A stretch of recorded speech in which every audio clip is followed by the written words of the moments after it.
The Spoken Word Library presents I Trained in Moscow for Black Revolution, a lecture by Leonard Patterson. Mr. Patterson joined the Communist Party in Philadelphia in 1928.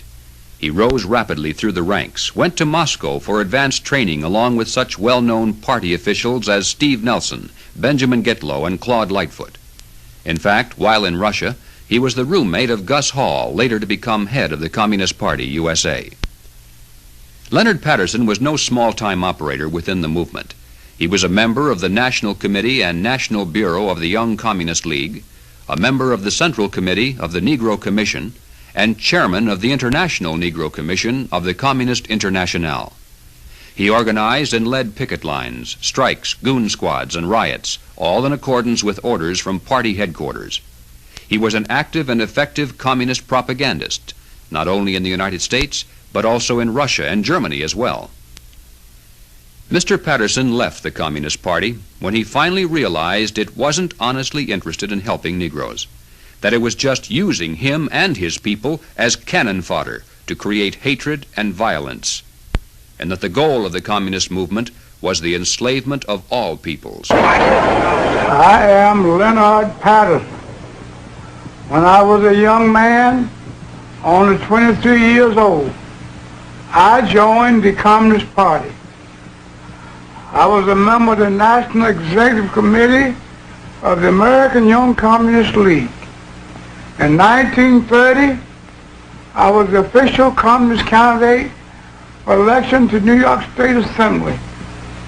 I knew Gus Hall and other top-ranking American communists very well because I trained with them at the Lenin University in Moscow. I joined the party because I honestly thought the communists were trying to help American Negroes. I broke away from the party when it became clear to me what the communists were really up to was to use the Negro people in this country in a violent and bloody revolution aimed at the establishment of the American Soviet dictatorship. It was that simple, and it is still that simple today. Make no mistake about it. What is happening in the United States right now under the banner of civil rights is exactly what has happened in China, in Cuba, in Algeria, and many other places around the world. When I was studying communist strategy in Moscow, my instructors emphasized the importance of using honest grievances and popular slogans.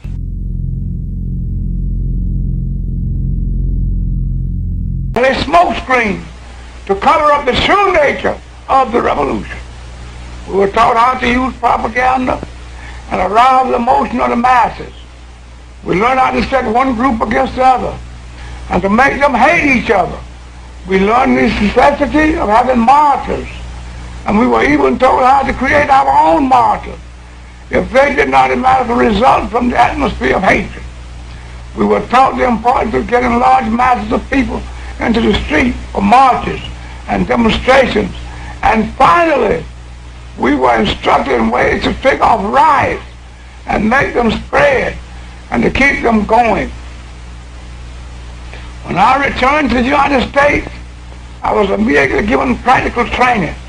I participated in so-called nonviolent demonstrations that were deliberately calculated to irritate white people into violence against us.